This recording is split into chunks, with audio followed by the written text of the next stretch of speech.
ya, itu memang terlihat sekali kinerjanya mengalami penurunan. Nah, ini kita tunggu juga perusahaan-perusahaan manufaktur ya, consumer akan keluar mungkin minggu ini, minggu depan sampai akhir bulan ini. Nah, itu yang ditunggu-tunggu, apakah memang kinerjanya masih bisa bertahan atau tidak sesuai ekspektasi. Nah, mungkin itu yang menjadi sentimen ya, sentimen kinerja IHSG ke depannya. Ya memang sih Pak, market kita ya akhir-akhir ini pergerakannya seperti itu ya karena dorongannya ini kurang kuat gitu. Sentimen yang bagus-bagusnya, sentimen positif itu kemarin-kemarin sudah keluar semua gitu ya. Tinggal kita perlu menunggu bagaimana nanti result dari laporan keuangan gitu di kuartal pertama gitu ya Pak ya. Dan memang harapannya ya sesuai dengan ekspektasi gitu. Jadi kalau misalkan nanti ekspektasinya bagus, beberapa laporan keuangan, mungkin teman-teman bisa langsung cek di perbankan ya, karena kan perbankan bisa mencerminkan secara keseluruhan kondisi perekonomian gitu ya. Jadi gimana nih perbankannya, gimana resultnya. Jadi kalau masih bagus ya mungkin ada sentimen positif ke depannya. Nah ini udah cukup banyak hari ini ya Pak. Jadi mungkin teman-teman yang baru bergabung ya, selamat malam semuanya. Di kesempatan kali ini sesuai dengan yang di-share di pamflet ya di grup Warkop Saham. Nah, kita akan coba ngobrol-ngobrol dengan Pak Pardomuan ya. Ini salah satu dosen saya juga di S2 ya, pasar modal. Nah, dan dosen favorit juga ya. Karena kalau misalkan kita bicara kalau belajar tentang pasar modal, tentang saham, beliau ini memang praktisi juga gitu. Jadi nyambung gitu. Kadang Pak kalau misalkan saya belajar tapi kalau memang pure gitu dia akademisi itu kadang waduh realnya nggak seperti ini nih gitu. Biasa seperti itu. Nah, kalau dengan Pak Pardo ini memang setiap kali matkulnya gitu ya saya agak suka itu karena memang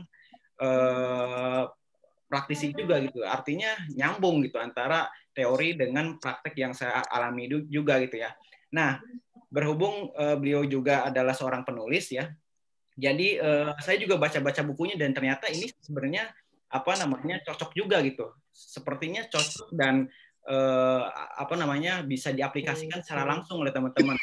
Jadi nggak perlu yang harus orang Halo, sorry, di mute dulu ya buat teman-teman ya. Nah, jadi tidak perlu memerlukan pemahaman yang lebih luas gitu ya. Padahal kadang orang-orang mikir, waduh susah nih kayaknya baca laporan keuangan gitu. Tapi di buku ini sih cukup sederhana gitu dan memang bisa diaplikasikan. Saya ini bukan promosi karena memang baca juga gitu. Karena banyak pertanyaan yang terkait dengan buku, Pak. Biasanya kalau nanya buku teknikal itu apa? Kalau rekomendasi itu buku teknikal seperti ini ya, Edianto Ong gitu. Itu menurut saya juga itu cukup sederhana dan teman-teman banyak bisa dapat pelajaran di situ gitu. Nah, untuk fundamental terkadang buku-buku itu ya lebih bicara tentang mindset tentang analisa fundamental. Jadi prakteknya itu atau lebih teknisnya itu kadang nggak ada gitu pembahasannya. Nah di sini ada beberapa poin yang menurut saya sih cukup menarik dan teman-teman perlu belajar di buku ini gitu ya dan karena bisa diaplikasikan langsung gitu. Nah malam hari ini kita coba akan bedah buku tentang corporate financial management. Di sini banyak isi-isinya yang bisa kita aplikasikan dan nanti di akhir mungkin ada belajar juga ya Pak terkait valuasi saham gitu Pak ya. Ya. Bentar, gimana Pak Pardo dimulai? Ya, betul. Oke, boleh. Ya. Bisa saya bisa share screen? Oh iya, boleh Pak. Bentar saya kasih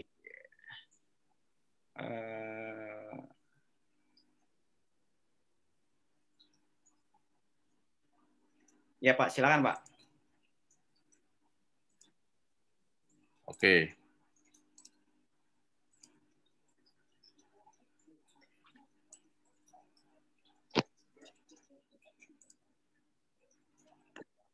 Oke, selamat malam ya teman-teman semua di sini. Terima kasih Khori atas kesempatannya. Nah, jadi Khori ini kebetulan kemarin jadi mahasiswa saya di S2 Trisakti ya, untuk Magister Ekonomi, salah satu mahasiswa yang rajin dan sangat berprestasi nih, Khori. Ya.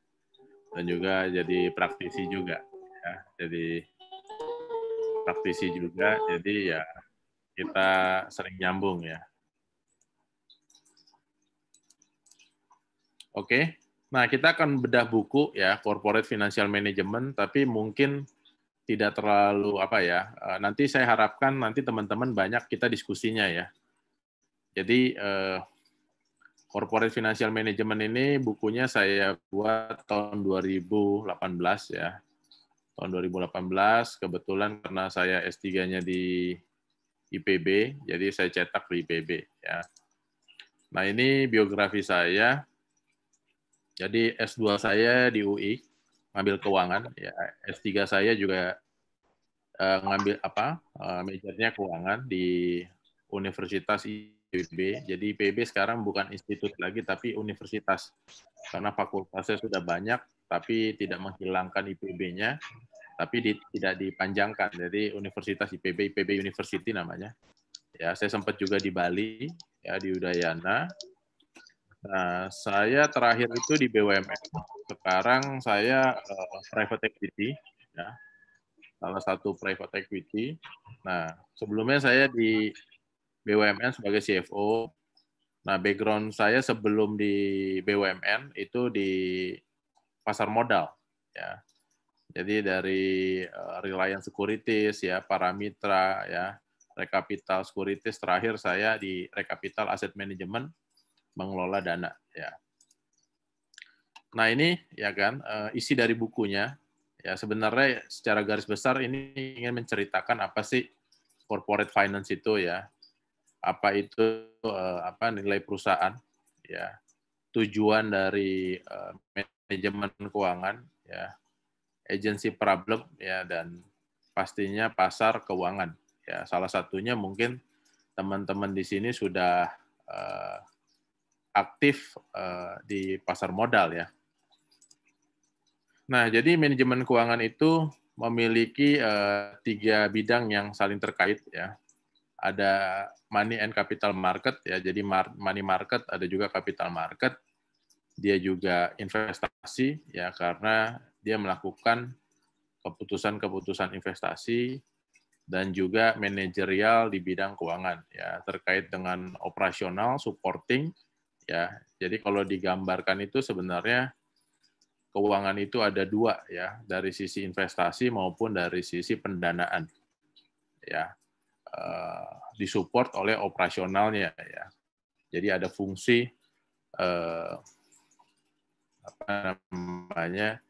fungsi akuntansi, fungsi keuangannya ya. Nah, manajemen keuangan manajemen yang mengaitkan aktivitas pemerolehan dana, pembiayaan, dan manajemen aktiva dengan tujuan perusahaan secara keseluruhan.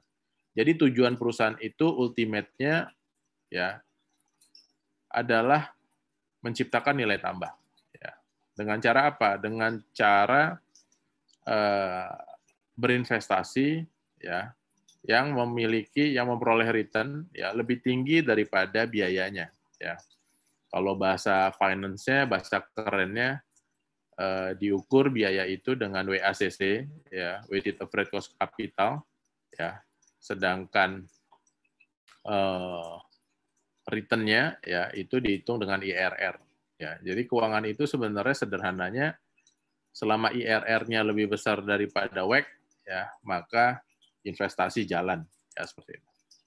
Nah, ini balance sheet ya, mungkin kalau di sini teman-teman sudah menjadi investor ataupun jadi trader ya sudah pasti tahu tentang laporan keuangan. Tapi kalau nanti belum, bisa dibaca lagi ya. Jadi intinya perusahaan itu berinvestasi di aset ya, di sisi kiri kalau di balance sheet atau neraca, sedangkan pendanaannya di sisi kanan. Pendanaan perusahaan itu cuma 2, yaitu utang dan ekuitas ya. Utangnya itu dibagi 2 ya, ada yang lancar, ada yang jangka panjang. Ya, setelah itu ekuitas. Tapi pendanaan perusahaan cuma 2 jenisnya, utang dan ekuitas. Ya, untuk membiayai apa? Asetnya. Asetnya ini harus produktif, harus menghasilkan dia. Ya. Nah, asetnya dibagi 2, aset lancar ya dan aset tetap ya, aset lancar dan aset tetap ya. Oke. Nah, selain dia investasi ya, perusahaan juga harus menyediakan working capital ya, working capital. Nah, untuk asetnya ini dikenal dengan capex atau belanja modal. Yang kedua modalnya adalah working capital. Jadi 2 itu yang harus diperhatikan perusahaan dan juga investor ketika ingin melihat perusahaan. Ya, jadi dia melakukan investasi nggak setiap tahunnya. Kalau dia melakukan investasi, maka perusahaan itu bisa kompetitif di masa yang akan datang. Yang kedua, dia punya modal kerja nggak? Karena apa? Untuk kebutuhan jangka pendeknya, dia harus memiliki modal kerja. Oke. Nah, pendanaannya tadi ya melalui debt atau ekuitas ya, melalui utang atau melalui ekuitas. Ya, nah ini tadi working capital ya kan. Working capital ini harus dijaga ya. Working capital ini harus tersedia oleh perusahaan supaya perusahaan bisa menjalankan operasionalnya ya, dan juga dia bisa ada fungsi di situ juga untuk berinvestasi ya ketika ada project atau opportunity yang dimiliki ya. Nah, struktur modal ya, kalau tadi kita lihat di sini struktur modal ini sangat penting bagi perusahaan ya. Karena menurut konsep atau teori nanti kalau teman-teman belajar kayak Corey ya di S2 nanti kita belajar capital structure ya, ada teorinya MM mengatakan bahwa nilai perusahaan itu ditentukan dari kombinasi pendanaannya. Ya. Nah, pendanaannya itu idealnya itu ada yang optimal, ya ada optimal. Nah, optimalnya berapa itu beda-beda. Ya, tapi pada intinya struktur modal itu bahasa sederhananya gini. Perusahaan itu kalau dia menggunakan utang itu biayanya jadi lebih kecil. Tadi di depan saya bilang biayanya itu dihitung dengan WACC, weighted average cost of capital. Jadi kalau dia nambah utangnya, WACC-nya turun atau biaya modal perusahaan turun. Biaya modal perusahaan turun, maka nilai perusahaan akan meningkat. Ya. Tapi kalau dia semakin banyak, ini juga bahaya. Dia akan menghadapi financial distress. Makanya ada titik optimalnya. Jadi bahasa sederhananya itu, kapital struktur itu nggak boleh kedikitan, nggak boleh kebanyakan. Ya, jadi dia ada di tengah-tengah. Tapi berapa dia? Nah, itu pertanyaannya. Ya, jadi kalau kedikitan berarti ekuitasnya kebanyakan, tapi kalau kebanyakan, debt-nya kebanyakan. Kalau equity-nya kebanyakan, maka WACC-nya atau biayanya tinggi. Kalau kebanyakan, ya kan, bukan turun, tapi biayanya bukan turun, tapi biayanya jadi tinggi juga karena perusahaan menghadapi financial distress. Ya. Nah, kegiatan manajer keuangan itu adalah forecasting. Forecasting ke depan mau gimana ya. Nah, kalau tadi ada pertanyaan dari host, dari Corey, IHSG gimana sih ke depannya ya kan? Atau menggambarkan ekonomi Indonesia gimana sih ke depannya? Nggak usah ditanya. Dalam jangka panjang pasti kita naik terus, pasti. Cuman kalau pertanyaannya 1 bulan ke depan, 2 bulan ke depan, itu pasti mengalami naik atau turun. Tapi kalau misalnya 10 tahun, 20 tahun, nggak usah ditanya. Investasi aja di pasar modal, investasi aja di saham. Saya pernah di real sector, ya di BUMN. Ya. Jadi mengkonfirmasi dulu pilihan saya ketika saya berprofesi di pasar modal. Jadi mengkonfirmasi tidak ada profesi yang lebih menarik ya, daripada berinvestasi di saham. Ya. Nah, jadi kalau teman-teman sudah berinvestasi di saham itu udah benar.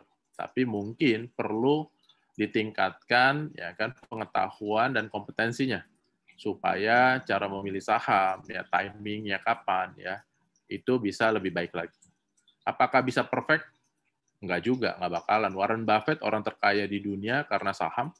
dia pun beberapa kali salah dalam berinvestasi. Bahkan dari sisi akademis, pemenang Nobel teori option, ya Black and Scholes dikasih uang dari pemerintah Amerika triliunan, itu pun default, bangkrut. Ya, jadi kalau kita mengalami kesalahan, nggak usah takut, pemenang Nobel aja bisa rugi kan gitu, apalagi kita. Tapi bagaimana kita meminimalisasi error atau kesalahan. Nah, dengan cara apa? Dengan cara menambah pengetahuan dan kompetensi kita. Nah, tapi tadi kalau forecasting dalam jangka panjang gimana ya? Indonesia pasti jadi negara besar. Ya. Dan itu linear dengan IHSG. IHSG pasti juga akan mencetak level tertinggi baru lagi. Ya. Jadi kita sudah melewati beberapa krisis ya, seperti tahun 98, sentimen itu krisis keuangan Asia dan juga Indonesia. Tahun 2005 kenaikan BBM ya, dan juga di situ penerapan mark to market dari reksadana, kita drop besar di situ. Tahun 2008 sentimen dari krisis di Amerika, tapi Indonesia nggak krisis ya. Nah ini yang sering salah kaprah. Tahun 2008 itu kita cuma sentimen karena kita masih bisa tumbuh 4,6%. Tahun 2011 ada krisis Yunani, kita juga kena sentimen, habis itu kita naik lagi. Ya, terakhir ini tahun 2020 ya, kemarin kita tahun 2020 minus 5% closingnya, walaupun di bulan Maret kita sempat turun sampai 50%, tapi setelah itu kita rebound, tutupnya cuma minus 5%. Ya, nah jadi kalau kita mengalami penurunan di IHSG, itu kita akan cepat rebound-nya. Ya, cepat rebound. Kenapa? Karena kita masih negara berkembang. Ya, kalau negara berkembang itu potensi ekonominya belum dimanfaatkan secara maksimal. Ya, jadi masih besar opportunity untuk mengalami pertumbuhan. Beda dengan Amerika, Jepang, ya Singapura yang pertumbuhan hampir nol karena semua sumber dayanya sudah dimanfaatkan. Nah, sedangkan Indonesia itu sih banyak sekali yang perlu dioptimalisasi ya. Nah, dari forecasting planning ya, jadi menurut saya kita hidup di Indonesia apapun pasti kita bisa tumbuh. Ya, kita jualan apapun kalau kita mau jadi entrepreneur ataupun kita jadi investor pasti tumbuh. Ya, cuman kaidah-kaidah investasi harus tetap dijalankan, bagaimana valuasinya, kita melakukan diversifikasi, kita melakukan market timing dengan belajar technical analysis, menyeleksi saham yang bagus. Jadi kalau saham strateginya menurut saya cuma dua, ya kita cari saham yang bagus dengan valuasi. Yang kedua timingnya, kapan kita beli, itu technical analysis ya. Jadi kombinasi antara fundamental dengan technical. Nah yang kedua investment dan financing decision, ya ini manajer keuangan tadi. Jadi kita investasi ya dan financial decision. Nah ini semua dibahas di buku ya. Jadi kalau nanti teman-teman ingin belajar bagaimana perusahaan mengelola keuangannya, ya teman-teman bisa baca itu dan bisa dianalisa laporan keuangan. Apakah saham yang kita pilih ini perusahaannya sudah baik ya berdasarkan corporate finance ya. Koordinasi dan kontrol ya kan. Jadi koordinasi dengan divisi yang lain dan kontrol terkait dengan RKAP, KPI ya. Jadi itu ada koordinasi dan kontrolnya. Interaksi dengan capital market. Jadi kalau di perusahaan manajer keuangan ini mesti dekat-dekat dengan orang capital market. Kenapa? Karena terkait dengan financial decision. Jadi kalau ada misalnya bangun tol atau dia bangun gedung ya kan, atau dia misalnya bikin menara ya kan dan lain sebagainya, atau bikin pabrik, maka dia mesti mencari pendanaan di capital market. Nah, 3 keputusan utamanya investasi, operating, dan financing. Ya. Nah, ini tanggung jawab CFO, ada Dewan Komisaris, ada CEO. Ya, kalau di Indonesia, Undang-Undang nomor 40 tentang perseroan terbatas itu belum dikenal dengan CEO. CEO ini kepala kantor, ini lebih dikenal di negara barat ya. Kalau di Indonesia Undang-Undang PT direktur utama sebenarnya ya. Nah, di sini ada direktur biasanya terkait keuangan, ya kan, operation, ya, ada pemasaran, ya. Nah, di sini ada fungsi dari keuangan. Nah, ini tugasnya dari sisi treasurer dan controller, ya, cost accounting. Ya. Jadi kalau teman-teman nanti mau jadi manajer keuangan, GM keuangan, bahkan sampai CFO, nah ini perlu memahami, ya kan, tentang corporate finance. Nanti kalau jadi menteri kayak Bu Sri Mulyani atau jadi presiden, istilahnya nanti public finance. Ya, jadi kalau corporate finance tujuannya adalah added value, tapi kalau public finance tujuannya adalah kesejahteraan masyarakat. Ya, jadi ngumpulin pendapatan dari pajak, ya, pajak. Nah, pajak itu dikelola, ya kan, untuk sebesar-besarnya kemakmuran rakyat. Tapi kalau corporate finance, ya kan, si CEO, ya, manajemen dan juga seluruh komponen di perusahaan, ya kan, berusaha menciptakan nilai tambah bagi siapa? Bagi shareholder-nya, bagi pemegang saham. Ya. Nah, tujuan perusahaan memaksimumkan laba, ya ini secara tradisional, ya. Yang kedua, memaksimumkan kemakmuran pemegang saham, ya, yang tercermin dalam harga saham. Jadi dalam keuangan modern, ya kemakmuran pemegang saham itu terefleksi di harga saham. Ya. Cuman memang harga saham ini ada dua komponen, fundamental dan sentimen. Ya, yang diharapkan kenaikan ini karena fundamental, bukan karena sentimen. Karena kalau sentimen dia bisa burst, dia bubble, dia naik cepat, tapi habis itu dia drop. Ya, dia akan menuju fundamentalnya atau equilibriumnya. Yang ketiga, memaksimumkan kemakmuran pemegang saham. Ya, pemegang saham ini bukan hanya pemegang saham real, tapi juga terkait dengan masyarakat, ya lingkungan, ya. Jadi dia bikin pabrik nggak boleh merusak lingkungan, ya seperti itu. Dan juga dia harus bisa berkontribusi terhadap masyarakat sekitar, ya, dengan keberadaan perusahaan tersebut.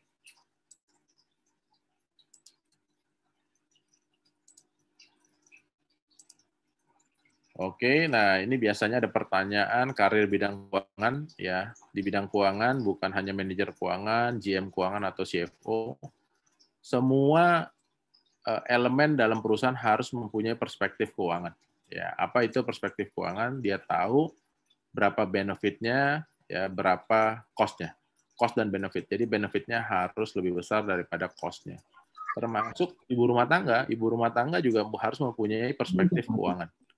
Jadi Pak RT, Pak Lurah, semuanya harus memiliki perspektif keuangan, ya kan? Jadi siapa aja, ya, profesi atau pihak-pihak yang harus mengerti keuangan, menurut saya semua harus memiliki perspektif keuangan, ya, apalagi pengelola dana, ya, seperti aset manajemen, ya, perusahaan, dana pensiun, ya, harus memiliki perspektif keuangan. Nah, ini ya kan tugas dari CFO atau financial manager. Jadi dia mencari pendanaan di financial market, ya, untuk dibelikan aset, plan, equipment, project, ya. Jadi dia raising fund, dia lakukan investasi. Nah, cash dari operation-nya atau cash flow dari perusahaan ini didistribusikan kepada debt holder maupun equity holder, ya, pemegang hutang maupun pemegang saham, ya, dalam bentuk kupon atau bunga kalau dia minjam ke bank, ya, atau dia memberikan dividen, ya. Nah, ini perkembangan teori capital structure-nya. Jadi kalau ini sudah intermediate bahkan advance, ya, berangkat dari theory of the firm, ya.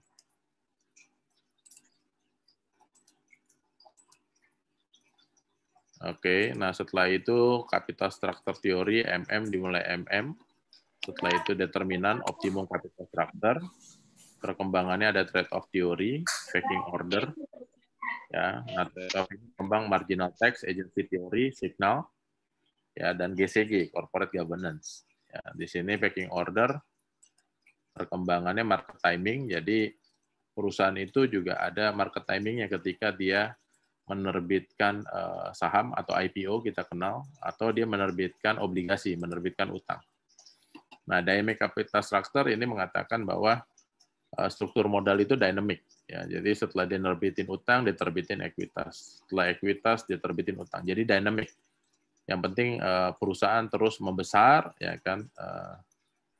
Tadi seperti kue ya, atau pie chart, tadinya lingkarannya kecil atau perusahaannya kecil menjadi perusahaannya menengah dan akhirnya menjadi perusahaan besar. Nah, ini daftar isi bukunya ya. Jadi kalau teman-teman di sini berminat untuk bukunya, ini ada 15 bab ya tentang ruang lingkup manajemen keuangan, laporan keuangan, ya, time value of money atau nilai waktu dari uang, risiko dan tingkat pengembalian, CAPM, valuasi saham obligasi, biaya modal atau tadi dikenal dengan WACC, weighted average cost of capital, ada capital budgeting, ya, teori dan pengukuran struktur modal, kebijakan dividen, efisien market hypothesis, ya, atau efisien pasar keuangan, leverage perusahaan, manajemen kas, kebangkrutan perusahaan, merger akuisisi. Ya. Oke, nah karena tadi temanya adalah valuasi penilaian saham, ya, jadi penilaian bisnis atau aset atau saham itu ada 3 pendekatan. Pertama cost approach, ya, jadi cost approach ini adalah penilaian berdasarkan berapa besar atau berapa nilainya ketika kita ingin membuat suatu aset atau suatu perusahaan. Jadi misalnya pendekatannya tadi cost of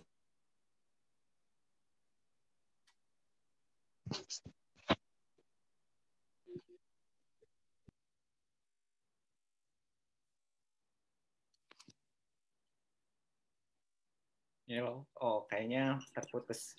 Halo? Halo, Pak. Oh, terputus. Saya share lagi ya. Ya, oke, Pak. Oke, kelihatan ya? Ya, Oke. Pak. Nah, jadi pendekatannya cost approach seperti itu ya. Jadi kayak kita ketika kita ingin membuat suatu aset, berapa sih untuk membuat aset tersebut ya, atau membuat perusahaan tersebut. Nah, itu pendekatan cost approach ya, atau istilahnya replacement cost. Ya, kalau market approach ya relative valuation. Nah, biasanya ini untuk public company. Ya, jadi kita bandingkan dengan perusahaan sejenis. Ya, jadi kita comparable. Ya, kita bandingkan. Ya, kita kenal dengan price earning ratio. Ya, kita kenal dengan PBV. Ya, kita kenal dengan EV/EBITDA. Ya. Nah, ini market approach. Ya. Nah, ada discounted cash flow. Ya, ini sering dikenal dengan intrinsic value. Ya. Nah, ini kita melakukan forecasting terhadap future cash flow-nya, setelah itu kita present value-kan. Nah, cash flow sendiri ada beberapa pendekatan. Yang paling konservatif adalah cash flow itu adalah dividen. Jadi, investor perspektifnya adalah cash flow yang dia terima hanya sebesar dividen. Nah, yang kedua adalah free cash flow to equity. Ya, yang ketiga adalah free cash flow to firm. Ya, itu di present value-kan, dapat nilai perusahaannya atau intrinsiknya, itulah menjadi nilai wajarnya. Nah, setelah itu kita bandingkan dengan harga pasarnya. Ya, misalnya ada perusahaan farmasi, ya kan, saya evaluasi misalnya, harganya 1.500, tapi pernah sempat harganya itu 6.000 misalnya. Ya, nah itu hanya sentimen. Padahal nilai wajarnya itu adalah 1.500 misalnya seperti itu ya. Nah, itu yang harus diperhatikan oleh investor. Jadi kita harus tahu fundamentalnya, kita harus tahu value-nya berapa. Nanti kalau juga price earning ratio, kita harus tahu per industrinya berapa, atau kita itu secara cross section, kita bandingkan dengan perusahaan sejenis, atau kita bandingkan dengan time series. Di masa lalu itu rata-rata berapa sih per perusahaan itu, ya. Nah, itu semua data sebenarnya tersedia di market. Ya, cuman kadang kita perlu tahu ya bagaimana cara menggunakan data-data yang ada di pasar ya, di market ya, supaya kita tidak istilahnya tidak membeli saham itu kita nggak tahu berapa nilai wajarnya kan gitu. Jadi kita hanya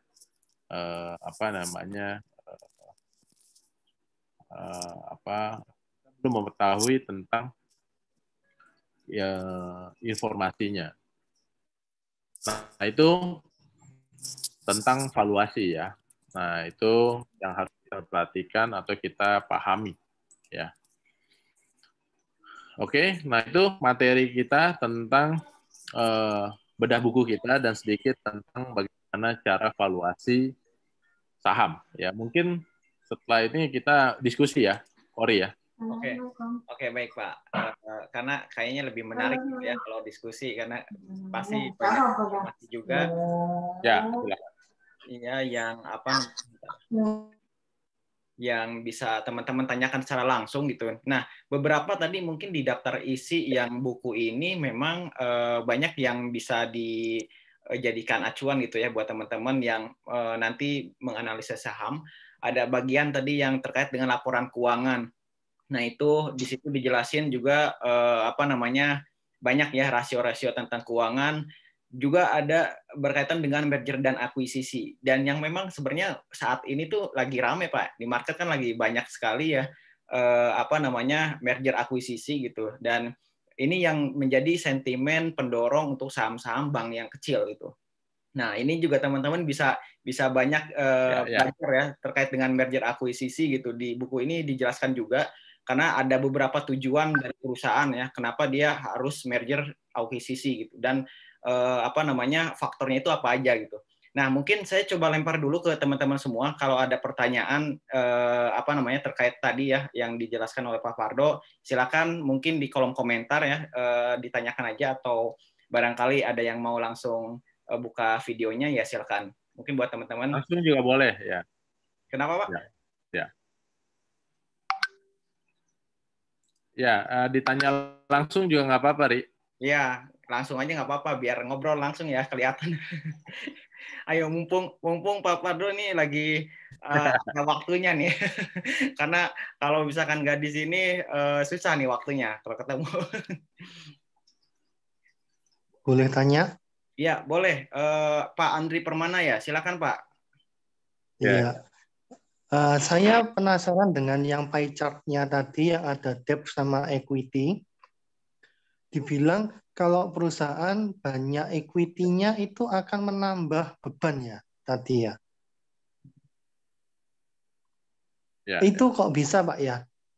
Karena kalau dalam tanda kutip kalau kita nggak punya hutang tapi modal kita besar kan perusahaan akan lebih jalan lancar daripada perusahaan yang punya beban hutang lebih besar. Betul nggak ya? Atau saya salah persepsi ya? Ya. Oke, gimana Pak? Langsung aja jawab. Ya. Jadi langsung aja ya. Oke, saya coba ya, Pak siapa tadi? Andri ya? Iya Pak. Oke, misalnya ada perusahaan Pak ya menggunakan debt ya. Di sini dia menggunakan equity. Oke, kalau equity-nya di sini 100%, berarti di sini debt-nya 0% ya, Pak. Nah, sedangkan cost of equity-nya itu namanya KE, Pak. KE-nya misalnya 16%. Ya. Sedangkan cost of debt-nya sekarang bunga kredit rata-rata berapa, Pak? Let's say 12% ya, Pak. Atau masih dapat 10% perusahaan ya. Kalau perusahaan-perusahaan masih bisa corporate 10%, Pak. Nah, sehingga kita hitung WACC, Pak. Atau istilah lainnya COC, cost of capital kan. Nah, jadi kalau misalnya 100% equity, ya kan, ini berarti 100% dikali dengan KE-nya, ditambah dengan, nah ini tadi saya lupa, itu, debt dikali dengan cost of debt-nya, Pak ya. Kan begini, Pak ya, berarti ya. Weighted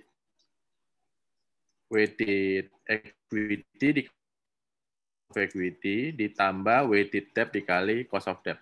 Sekarang kita coba ya, kalau misalnya ini biar gampang ya Pak ya, biar kita bisa lihat 90, berarti ini pakai gini aja biar gampang.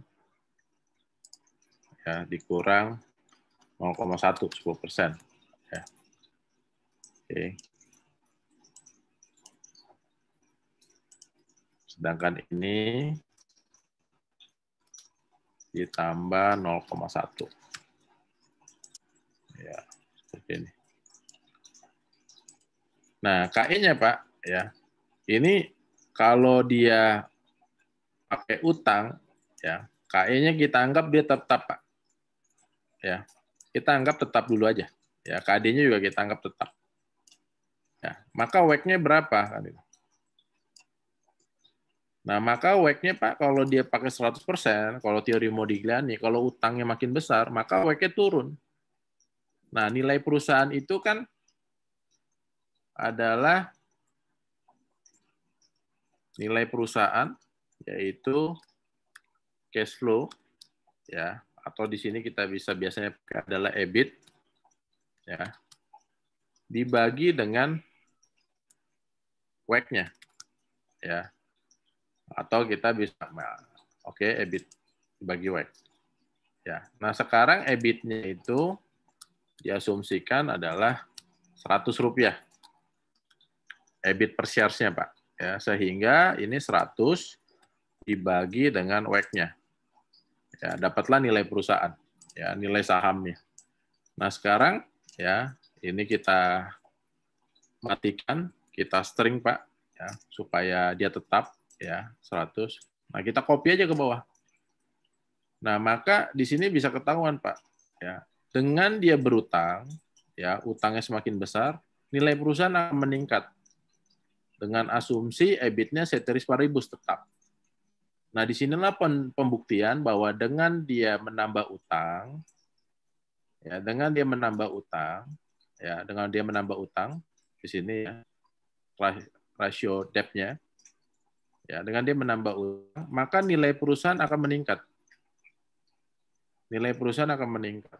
Makanya kalau di saham, ya, kalau kita perhatikan, ya, kalau perusahaan menyatakan akan menerbitkan obligasi, Pak, maka Pak investor, fund manager terutama, itu akan berpikir WACC dia akan turun. Ya, WACC dia akan turun. Ketika WACC turun, maka harga perusahaan, harga sahamnya naik, Pak.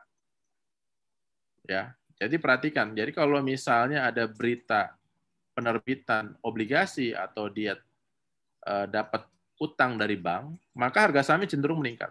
Namun sebaliknya, kalau dia nerbitin ekuitas, maka equity-nya naik, ya, dia melakukan right issue, ya, cenderung harga sahamnya turun. Ya, karena apa? Asumsinya, ya kan, bobotnya akan naik, ya kan, equity akan naik, maka apa? WACC-nya akan meningkat. Ya, WACC-nya akan meningkat. Nah, di situ Pak hubungannya. Tapi teori trade-off mengatakan, ini kan teorinya Modigliani nih Pak, MM teori, awal dari struktur modal, teori struktur modal. Nah, tapi si siapa? Si trade-off mengatakan pada titik tertentu, si bank nggak ngasih 10 lagi, Pak. Si bank itu ngasih berapa? 11. Kenapa? Karena utangnya udah meningkat, Pak. Di sini 12, di sini 13, di sini 14, Pak. Di sini 15, di sini 16.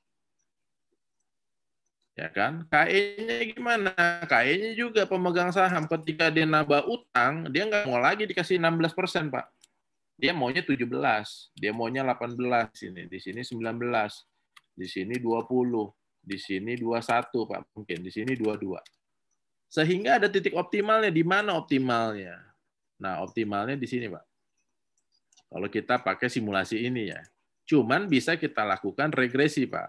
Ya, kita regresi berapa sih titik optimalnya, ya kan? Nah, ketika tahu titik optimalnya di mana, ya, maka si CFO atau si perusahaan dia harus menjaga, Pak, kombinasi optimal ini. Ekuitasnya 60, ini 40. Jadi kalau dia terbit right issue, maka dia harus segera naikin utang lagi. Supaya apa? Supaya rasio debt equity-nya ini komposisinya di 60 dan 40. Mungkin itu ya, Pak, penjelasannya.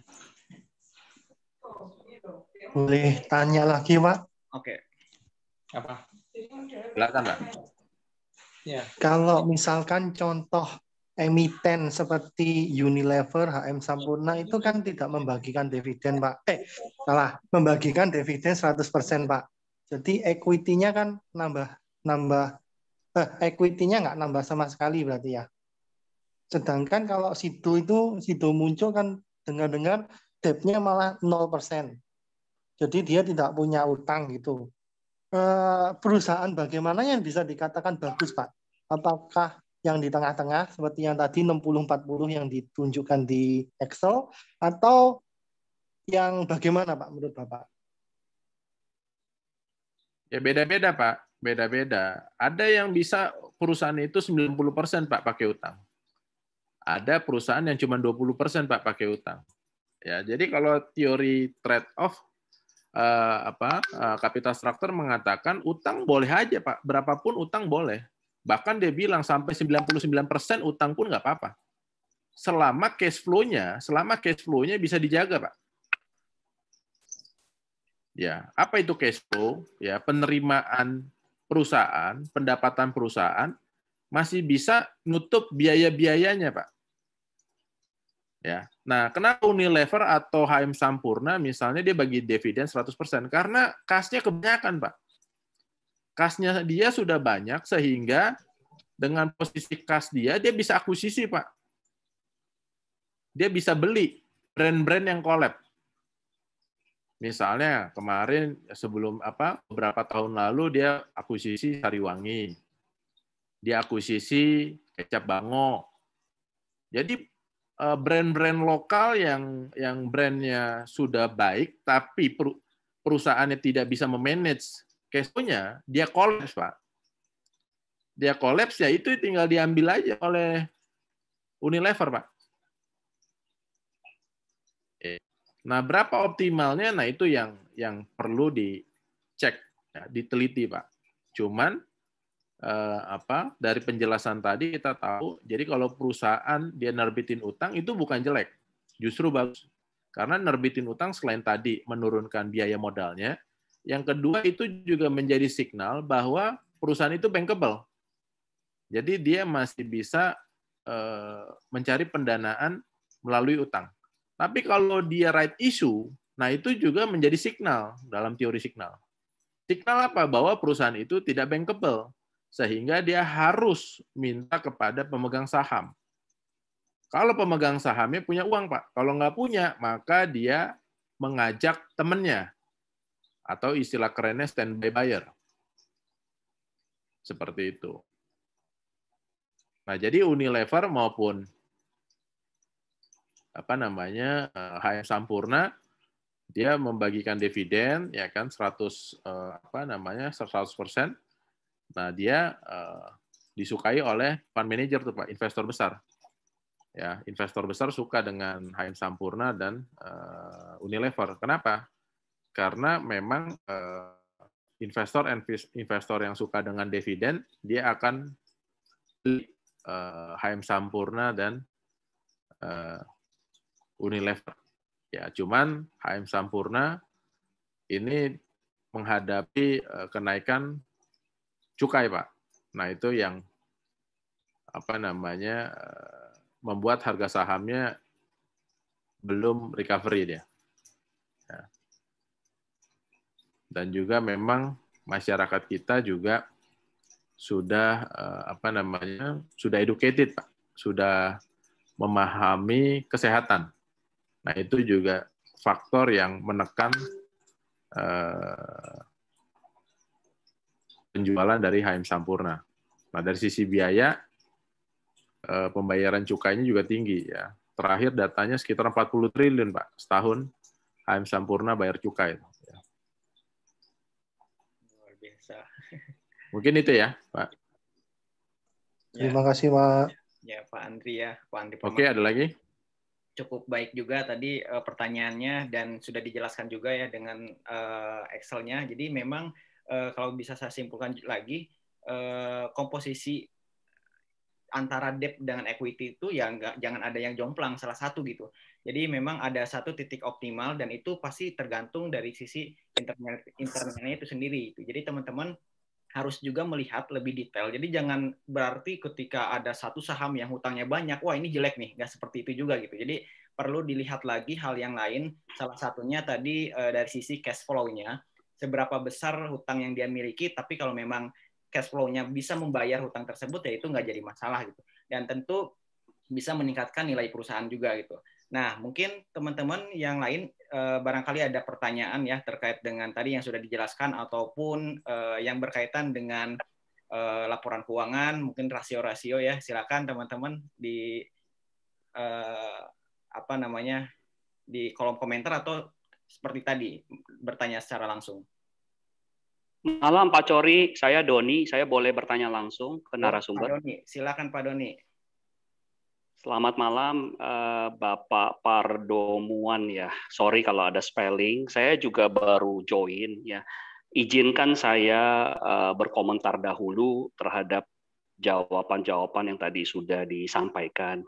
Satu, kalau menurut saya rasio komposisi debt sama equity itu is not as simple as kita hanya melihat WACC, oh debt-nya lebih murah karena kebetulan saat ini environment-nya lagi suku bunga rendah sehingga cost of debt-nya murah dan WACC-nya murah. It's not as simple as that. Harus dilihat apakah dengan peningkatan debt ini operating cash flow-nya bisa tergenerate berapa. Every $1 of debt bisa menghasilkan operating cash flow-nya berapa. Saya pikir itu yang perlu dianalisa lebih mendalam rather than kita is quite difficult untuk hanya melihat oh ini perusahaan tidak ada debt atau perusahaan banyak debt, so what gitu loh. Yang kedua mengenai HMSP, saya pikir rokok di Indonesia itu masih termasuk salah satu rokok yang paling murah di seluruh dunia. Bisa dicek harganya di compare to other countries dan prospeknya untuk HM Sampurna. Saya toh walaupun pajak rokoknya naik cukup tinggi, cukai rokok, ini bukan isu yang baru. Cukai rokok selalu naik for the past 10 years, tetapi jumlah orang yang merokok cenderung tidak menurun dan volume rokok pun selalu naik konsumsi rokok. Jadi saya melihatnya HM Sampurna masih ada upside, regardless cukai rokok yang ada sih. Ketiga, yang saya mau tanyakan juga ke narasumber, bagaimana kan topiknya hari ini penilaian harga wajar daripada satu emiten. Bagaimana kita menilai satu emiten, katakanlah dari mining, yang cash flow-nya itu sulit untuk diprediksi. Kalau kita memakai metode discounted cash flow kan sulit. Ya, apakah ada metode-metode lain yang bisa memprediksi perusahaan-perusahaan cyclical seperti coal, nikel, yang mungkin saya ingin tanyakan dari narasumber, apakah ada pendekatan-pendekatan praktis seperti valuation EV terhadap resources, EV terhadap EBITDA, bagaimana operating cash flow-nya, dan bagaimana juga kita menilai satu saham, terutama yang cyclical.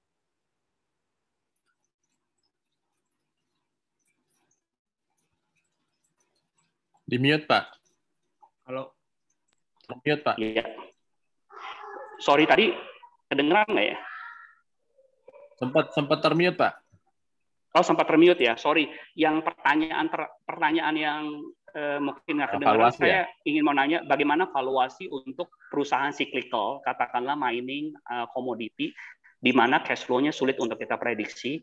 Apakah kita bisa memakai valuasi seperti EV EBITDA, EV resources, dan bagaimana kita melihat perusahaan-perusahaan cyclical ini menilai harga wajarnya seperti apa? Saya minta contoh praktisnya lah dari narasumber. Kalau theoretical ya kita semua tahu lah teoritisnya bagaimana memvaluasi perusahaan. Tapi minta tolong diberikan contoh praktis untuk memvaluasi harga wajar satu perusahaan mining begitu. Terima kasih Pak.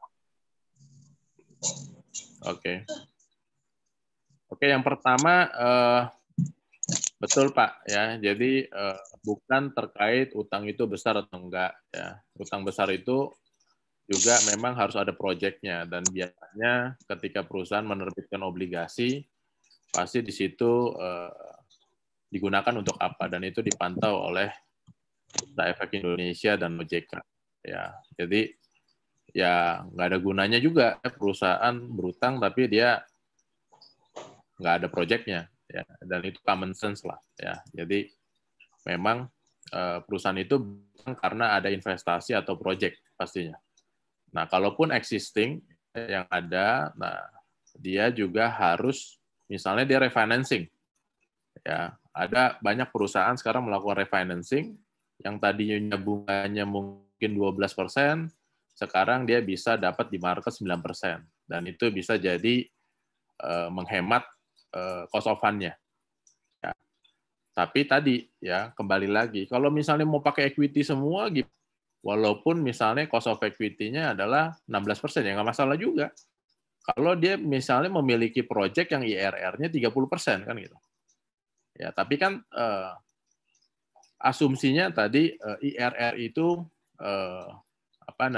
ceteris paribus atau cash flow-nya dianggap tetap. Sehingga struktur modal itu memiliki pengaruh. Ya. Nah, jadi kalau kita menganalisa ya antara pembilang dan penyebut nggak bisa dua-duanya, Pak.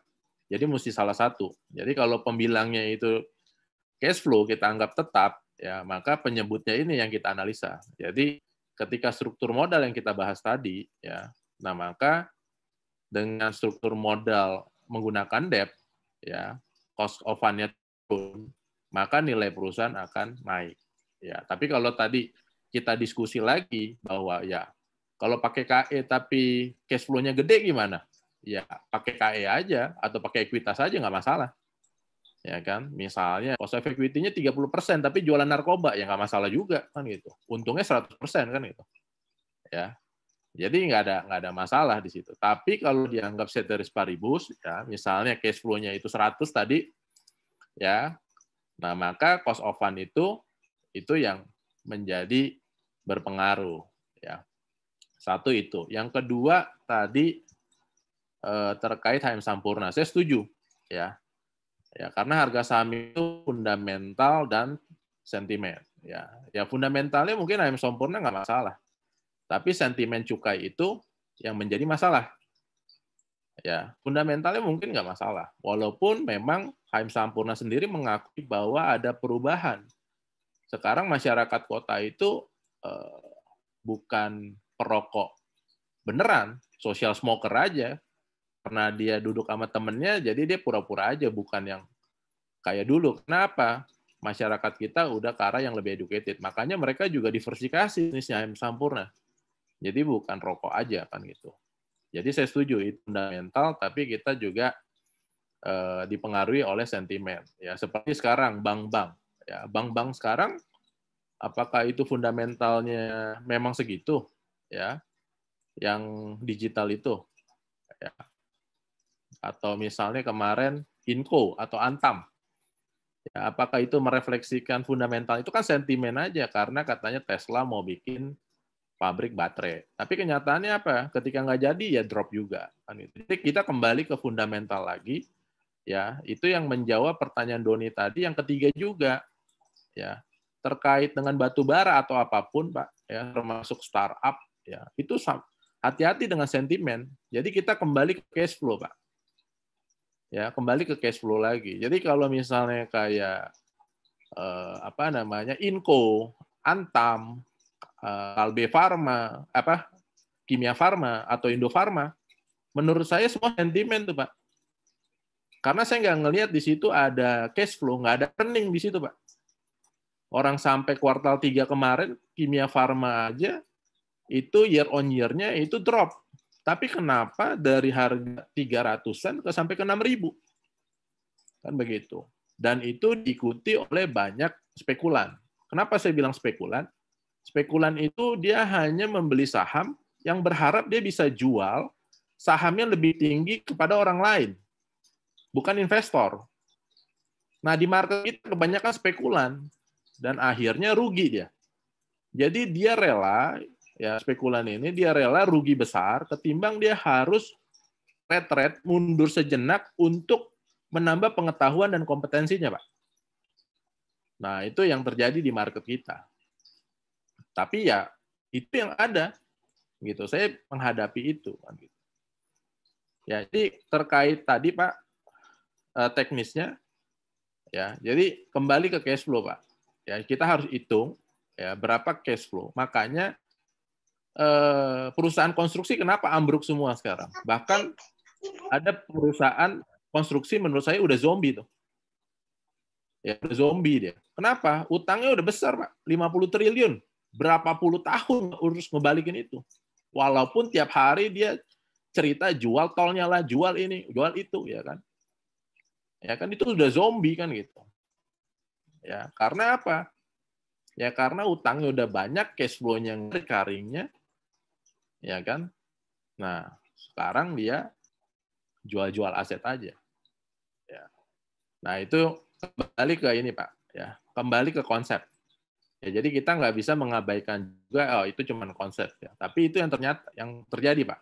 Warren Buffett semuanya juga pakai makanya dia menjadi investor terkaya di dunia kan gitu. Karena dia menjalankan atau secara disiplin melakukan valuasi, Pak. Ya, berdasarkan fundamentalnya. Nah, fundamentalnya apa? Lagi-lagi aset itu akan bernilai atau nilainya tinggi ketika dia memiliki cash flow. Seperti Bitcoin. Ya. Bitcoin ini banyak bilang loh, ini naik terus nih Pak. Iya, tapi nggak ada cash flow-nya. Apa? Pembeli Bitcoin ini menurut saya dia hanya berharap ketika dia beli, per current sekarang saya cek tadi udah 720 juta lagi per Bitcoin. Nah, apa yang kita harapkan dengan Bitcoin? Kita cuma berharap kita bisa menjual lebih tinggi dibandingkan harga beli kita. Udah gitu di cornering lagi. Elon Musk bilang Tesla mau beli kan gitu. Nah, makin naik lagi. Nah, akhirnya bagi spekulan atau pihak-pihak atau orang-orang yang herding secara behavior, kata Daniel Kahneman, bukan hal-hal yang rasional, yang konsep atau berdasarkan teorinya, tapi karena sentimen tadi. Bayangkan, pemilik Bitcoin Indonesia lebih banyak, Pak, dibandingkan investor saham, bayangin. Ya. Nah, salahnya di mana, ya kan? Ya, salahnya di edukasi dan sosialisasi. Ya, nah itu yang saya sangat mengapresiasi panitia ini Kori ya, dalam hal ini Kori mengadakan hal-hal seperti ini. Jadi memang perlu terus diedukasi. Tadi pagi saya baca investor udah drop 40%. Ya, karena apa? Rugi. Jadi dia masuk karena ikut-ikutan tanpa dibekali pengetahuan, habis drop. Habis itu ngamuk-ngamuk di sosmed. Ya kan, bahwa dia hilang lah, pakai utang dan sebagainya. Jadi kembali lagi Pak ke fundamental, Pak. Ya, jadi kembali tadi perusahaan bara pun ya kan cadangannya bumi besar, Pak. Tapi kenapa harga sahamnya segitu juga? Ya karena cash flow-nya dia nggak bisa jaga kan gitu. Ya, tapi TMG ya dia cadangannya lebih kecil daripada bumi, KPC dan Arutmin, harga sahamnya bisa tinggi. Ya, jadi kembali ke cash flow. Startup, ya startup lagi. Kalau menurut saya itu perusahaan yang dihindari lah, karena tidak memiliki track record. Ya, jadi kita ketika melakukan forecasting kita mesti punya data historis. Ya, walaupun misalnya ada success story-nya ada, tapi kita itu namanya teori probabilitas. Mungkin ada 1, 2, 3, 4 sampai 5 perusahaan dibandingkan tapi 1000, Pak. Ya, jadi memang kembali lagi memang kita harus disiplin ketika kita investasi. Ketika kita tidak disiplin, market yang akan mendisiplinkan kita, istilah saya. Dan begitu. Mungkin itu Pak Doni ya. Keterangan saya, jawaban saya. Oke, ada lagi? Oke, terima kasih ya Pak Pardo. Tadi cukup jelas juga jawaban-jawabannya dan memang perlu saya garis bawahi juga tadi bahwa pergerakan harga saham atau apa namanya kalau kita melihat satu emiten di pasar modal gitu ya yang tercatat di Bursa Efek Indonesia itu terpengaruhi oleh 2 faktor ya yang paling utama gitu. Ada fundamental, ada sentimen pasar. Nah, ini yang teman-teman perlu terus garis bawahi karena apa namanya terkait dengan fundamental ini ya kita harus juga melihat dari sisi sentimennya, sentimen pasarnya dan apalagi kalau market kita ini lebih banyak juga spekulannya. Seperti tadi dari Pak Pardo yang jelaskan bahwa banyak orang-orang spekulan yang masuk ke saham dengan harapan menjual lebih besar lagi dari yang dia beli gitu atau dari dia yang miliki gitu. Jadi harus terus diperhatiin bahwa faktor dari sentimen pasar ini yang sangat juga berpengaruh terhadap pergerakan harga saham gitu. Jadi nggak cuman hanya sisi fundamentalnya bagus, tapi ternyata sentimennya jelek, ya itu juga nggak bakalan bisa mendorong harga sahamnya. Kemudian selain itu juga dari sisi cash flow. Nah ini yang paling penting semua mungkin ya. Saya kalau belajar tentang pasar modal, khususnya laporan keuangan, semua teori itu lebih ujungnya itu di cash flow. Karena kan cash flow ini bisa memperlihatkan kondisi keuangan pada saat itu gitu ya. Jadi kalau hal-hal lainnya mungkin bisa diotak-atik gitu sama manajer keuangannya ya. Tapi kalau cash flow ini yang memang nggak bisa dimanipulasi gitu. Ini kelihatan cash flow-nya berapa, positif atau negatif gitu. Nah itu yang teman-teman mungkin perlu juga cermati ya dari sisi cash flow. Dan kalau misalkan teman-teman baca di bukunya juga, di sini ada di bab bab ke-13 ya, berkaitan dengan cash flow. Itu juga jelas dijelaskan oleh Pak Pardo di situ terkait dengan bagaimana kita melihat cash flow dari satu perusahaan. Nah, mungkin pertanyaan selanjutnya barangkali masih ada. Gimana Pak Pardo? Masih boleh menanya nih? Boleh, silakan. Ya, boleh nanya ya. Silakan teman-teman. Kalau misalnya ada pertanyaan lagi, nggak perlu ini ya. Maksudnya apa aja deh. Maksudnya nggak perlu takut berbobot atau enggak ya. Ya, barangkali seperti itu mungkin ya. Jadi sini kita sharing aja, diskusi hal-hal apapun yang jadi hal yang penasaran, mungkin silakan ditanyakan ya. Silakan. Mungkin. Pak Pardo, Pak Kori, saya izin nih komentar lagi ya. Ya Pak Kori, kalau bicara tadi, yang tadi Bapak komen itu sebenarnya bertolak belakang Pak dengan materi kita hari ini mengenai menghitung nilai wajar saham. Berarti kan kita memang melihat dari sisi fundamental. Balik lagi, kalau tadi Bapak bilang sentimen itu saya setuju dengan Pak Pardo, bahwa sentimen itu berbeda dengan kenyataan yang ada di lapangan. Justru kan hari ini kan kita mau lihat bagaimana menjadi seorang investor yang istilahnya benar lah ya. Kalau kita melihat sentimen, seperti yang tadi contoh-contoh yang disampaikan Pak Pardo, seperti Tesla. Kenapa market cap Tesla bisa lebih besar daripada market Toyota digabung dengan Honda, digabung dengan beberapa otomotif lain? Sedangkan Tesla setahun itu hanya jual 500.000 unit kendaraan. Itu kan semua sentimen. Ya, tadi disampaikan lagi contohnya mengenai ini Indofarma, KF, Inaf. Saya tahu, saya sudah hitung secara detail cash flow-nya memang nggak make sense dengan harga. Tapi balik-balik lagi, kalau kita temanya menghitung harga wajar saham kan kita perlu lihat di dalam waktu jangka panjang yang namanya harga saham itu akan kembali ke dalam nilai intrinsik daripada perusahaan. Nah, sekarang pertanyaannya kan bagaimana memvaluasi nilai intrinsik yang ada gitu loh. Kalau kita mau bicara fundamental, kita bilang Warren Buffett, tadi di mention mengenai Daniel Kahneman, how to see as kan Daniel Kahneman bilang thinking sistem nomor 1, sistem nomor 2. Bagaimana kita melakukan valuasi lebih dalam lagi rather than sentimen gitu loh. Kalau sentimen sih ya kita jadi trader aja, hari ini kita beli, besok jual.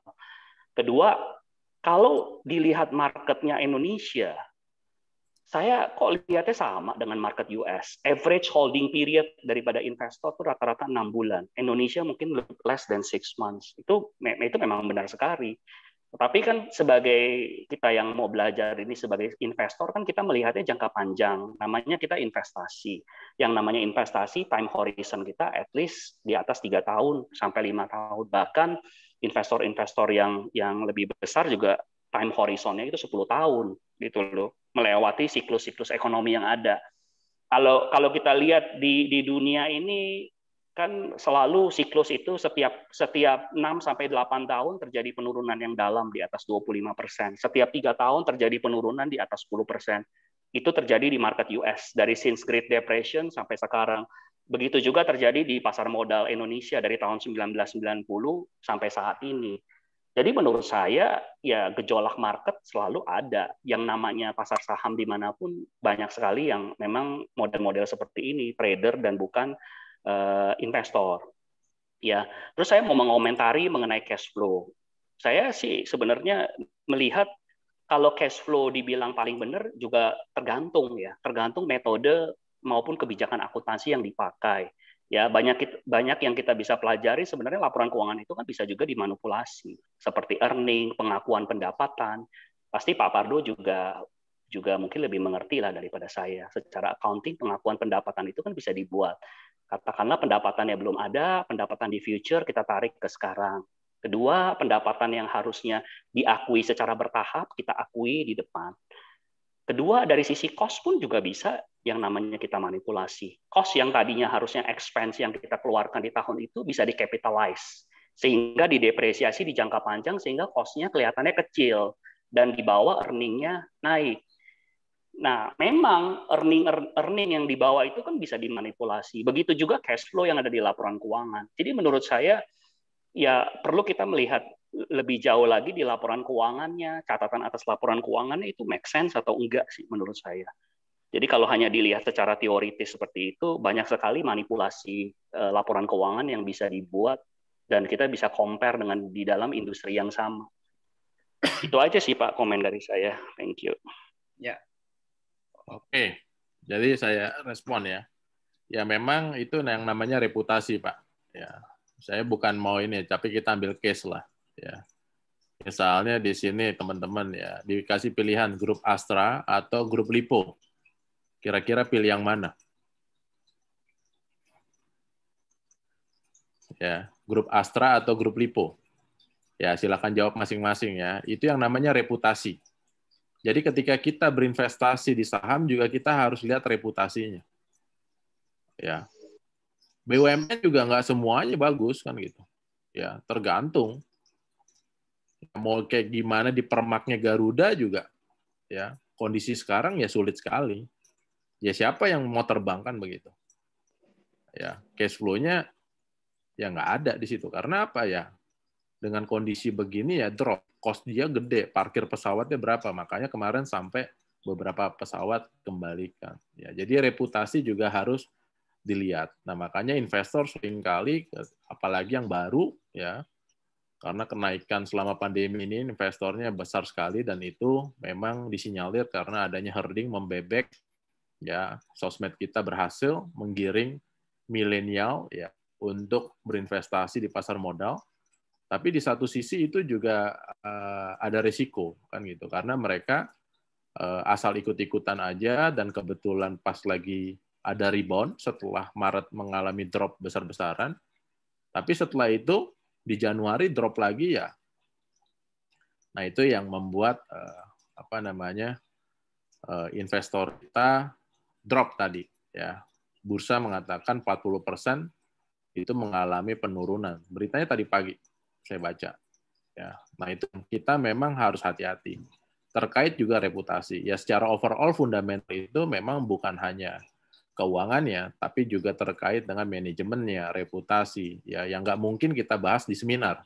Ya makanya di sini juga pada kesempatan ini saya karena izin dari panitia, ya kita akan mengadakan workshop tentang stock and business valuation besok. Ya, saya rasa harganya juga affordable. Silahkan daftar kalau bagi yang berminat. Kita akan bahas bagaimana melakukan fundamental analisis ya stock and business valuation ya di sini. Nah ini ada scratchpad-nya juga. Ini salah satu perusahaan farmasi yang kita hitung ya dengan data yang ada dalam laporan keuangan. Tadi Pak Doni juga menyampaikan itu juga bisa diperdebatkan, didiskusikan, tapi kita mengabaikan itu dalam arti ya kita percaya aja dah dengan kantor akuntan publik. Ya, tapi kalau kita mau bahas itu ya kita nggak nyampe-nyampe ke valuasi. Ya. Jadi kita asumsikan data itu sudah valid dan reliable. Ya. Nah ini salah satu atau beberapa yang akan dibahas dalam sehingga kita dalam workshop besok ya sehingga kita bisa menghitung valuasinya. Ya, jadi scratchpad-nya juga atau worksheet-nya juga dapat. Ya. Nah, jadi bagi yang ingin belajar tentang stock and business valuation, memang dalam seminar itu waktunya terbatas sekali. Ya, jadi kita mengadakan workshop. Jadi bagi yang berminat silahkan. Dan juga yang berminat tentang pengetahuan keuangan dan investasi itu bisa join di Instagramnya Daksanaya Management ya untuk mendapat update workshop-workshop tentang keuangan dan investasi. Oke, ada lagi pertanyaannya? Nanti ini saya bisa share ya, atau bisa catat WA-nya atau teleponnya di nomor ini untuk menanyakan workshop tentang stock and business valuation. Ya, apa namanya? Ya silakan tuh kalau misalnya teman-teman ya mau lebih lanjut lagi. Mohon maaf juga karena memang kan keterbatasan waktu ya. Kalau kita di sini lebih detail tadi juga dari di awal udah ada penjelasan juga ya terkait dengan melihat satu emiten gitu yang baik gitu ya, dan memang lebih detailnya itu ya perlu ada satu sesi khusus gitu, karena kalau misalkan saya bercerita ya laporan ngebahas tentang rasio keuangan aja itu bisa 1 semester gitu ya, artinya benar-benar ada laporan keuangan ya, analisa laporan keuangan itu 1 semester gitu. Jadi memang perlu gitu ada beberapa hal yang lebih detail, dan ini juga Pak Parto udah ada apa namanya workshop juga yang memang tentu bisa lebih detail lagi ya terkait dengan penjelasan valuasi sahamnya. Dan silakan teman-teman kalau misalkan ada yang berminat juga bisa dicek di WA-nya, atau nanti mungkin bisa hubungin saya aja, atau apa namanya bisa langsung nanti di share juga ya, saya share informasinya gitu ya buat teman-teman. Nah di sini tadi ada pertanyaan juga Pak di kolom komentar ya. Ya. Oh ya, yang menarik. Gimana Pak? Ada berapa pertanyaan lagi nih? Barangkali Pak Pardonya ada waktu. Tele. Ya, mau tanya nih, ada pertanyaan, bentar ya. Mau tanya harga wajar BCA dan apakah akan ada stock split? Terus 3 hari turun terus, kira-kira ada news atau rumor apa ya gitu di saham BCA Pak gitu. Bagaimana nih pendapatnya Pak Pardo? Oke, kalau BCA valuasi saya kondisi sekarang masih kemahalan ya. Jadi memang kemarin sampai akhir tahun kenaikan harga saham BCA itu sudah terlalu tinggi, tapi memang bukan BCA aja, hampir semua saham melakukan window dressing ya, dan sekarang menuju ke fundamentalnya ya. Bahkan kemungkinan akan ada sentimen ya yang bisa menurunkan harga saham-saham yang bagus ya dalam jangka panjang di bawah harga fundamentalnya ya. Tapi kalau dari valuasi sekarang BCA sudah relatif mahal ya. Relatif itu artinya dengan kondisi ekspektasi ke depan ya, dan juga berdasarkan historisnya ya. Seperti itu. Oke.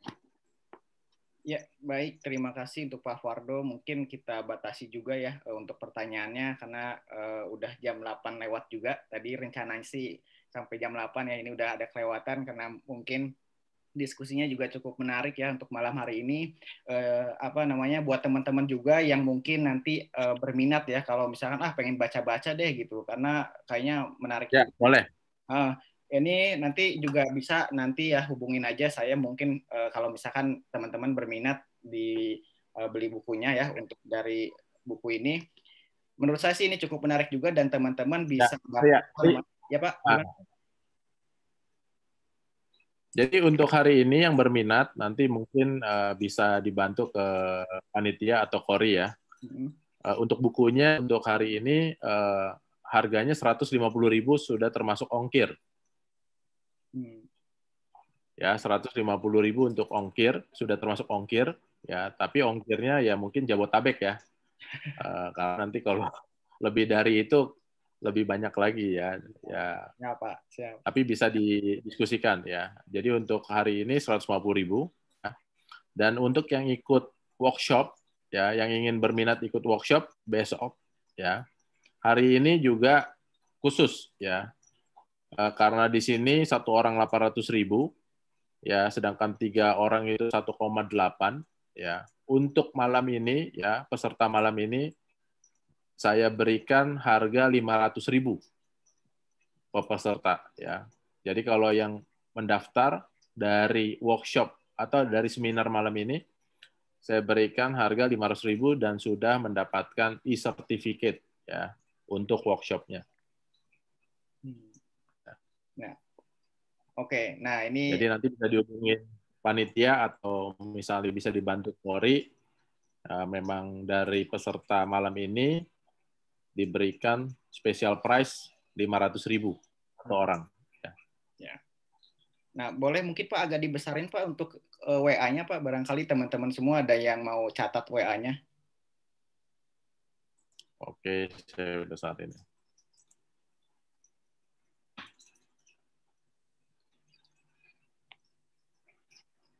Ya, oke. Nah, itu WA-nya ya di 0812 9909 8344. Nah, mungkin teman-teman kalau mau daftar bisa ke sana atau nanti juga chat saya juga nggak masalah ya. Nanti saya coba teruskan lagi informasinya ke Pak Pardo. Dan ini juga waktunya lumayan lama juga ya, dari jam 18.30 sampai jam 21 ya teman-teman, bisa puas nih belajarnya, bisa banyak hal yang didapatkan ya, khususnya untuk mengevaluasi harga saham itu. Oke, mungkin dari Pak Pardo ada closing statement-nya mungkin untuk malam ini Pak. Ya, buat teman-teman. Oke, thank you. Pertama untuk panitia, untuk Polri ya, untuk kita bisa saling diskusi malam ini. Bagi teman-teman yang ingin berinvestasi di saham, udah tepat ya, sangat tepat sekali. Jadi saya pribadi tidak ada yang lebih menarik, tidak ada yang lebih menguntungkan selain berinvestasi di saham ya. Namun ya, ketika kita membeli saham atau memilih saham, kita harus memahami bagaimana kita menilainya atau fundamental analisisnya bagaimana. Satu, yang kedua teknikalnya. Ya, teknikal juga nggak harus kita kuasai semua metode. Cukup 2 atau 3 metode yang kita sudah yakin kita, atau bahkan 1 metode aja, itu sudah cukup kita untuk melakukan market timing. Nah, tentang fundamental, nah ini juga harus dipahami hal-hal apa saja yang harus kita perhatikan dan bagaimana caranya kita untuk menilai. Dan ya minimal kita tahu saham itu mahal atau lagi murah. Ya, dia mahal atau murah, ya syukur-syukur teman-teman nanti bisa sampai berapa sih nilai wajarnya. Nah, kalau teman-teman pengen tahu itu semua, ya kan, besok kita akan bahas itu semua. Jadi teman-teman tahu saham itu kemahalan atau kemurahan. Ya, bisa kita lihat. Ya. Tadi ya kita sudah bahas ada ada cost approach, ya, relative valuation dan intrinsic value. Nah, ini akan kita bahas besok. Ya, bagaimana cara menghitung dengan relative valuation, bagaimana kita menghitung intrinsic value perusahaan. Dari situ kita sudah tahu perusahaan itu lagi murah atau lagi mahal. Kita juga bisa menunggu, bukan menunggu dia naik, menunggu dia turun sebenarnya. Jadi seringkali kita harus punya posisi. Sebenarnya enggak. Ya, posisi dalam arti kita punya sahamnya. Jadi kita bisa menunggu atau kita dalam posisi cash. Ya, karena apa? Kita tahu ya, saham itu lagi mahal.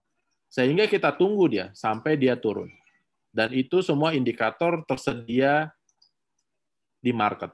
Tersedia dalam aplikasi. Nanti aplikasinya juga saya akan kasih tahu yang free, yang beredar di di market, yang free, yang bisa kita pelajari atau kita ambil informasinya di situ untuk kita analisa. Ya, jadi tersedia semua sebenarnya sudah di market, cuman bagaimana kita cara menggunakannya. Ya, dengan konsep-konsep yang sudah ada, bahkan orang terkaya di dunia Warren Buffett menggunakan itu juga. Seperti itu.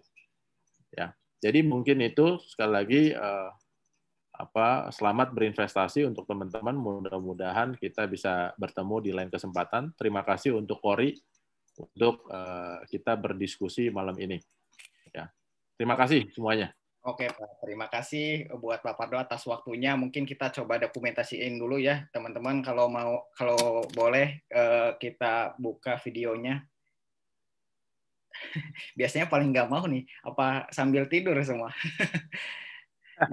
buat kadang kalau kuliah ya kalau kuliah itu ditutup semua kamera, pas ditanya wah jadi panik gitu, biasa seperti itu. Nah, teman-teman buat informasi juga sambil nunggu yang lain, minggu depan ya di hari Selasa kita coba belajar edukasi terkait dengan analisis teknikal.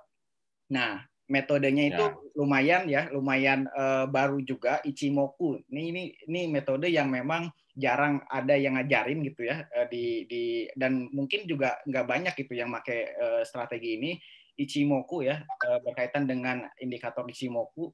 Nah, kita akan coba belajar hal yang baru nanti di hari Selasa di jam yang sama ya buat teman-teman semua. Jangan lupa nanti follow juga Warkop Saham biar nanti informasinya itu terupdate terus gitu. Oke, kita coba dokumentasi dulu ya. Itu kayaknya pada malu-malu semua nih. Ya, oke.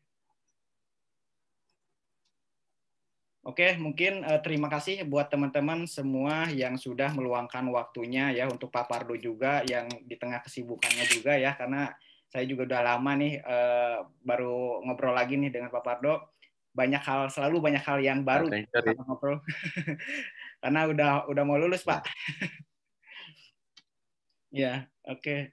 Oke, terima kasih. Mungkin buat teman-teman semuanya. Mudah-mudahan cepat lulus. Iya, Pak. Mudah-mudahan, Pak. Doain aja, Pak. Ya, oke teman-teman semuanya, mungkin udah malam juga. Selamat malam semuanya, selamat istirahat. Semoga besok kita diberikan posisi saham yang cuan lagi. Oke, terima kasih semuanya. Sampai jumpa di minggu depan. Ya. Malam semua. Makasih Pak Pardo. Malam. Thank you. Malam.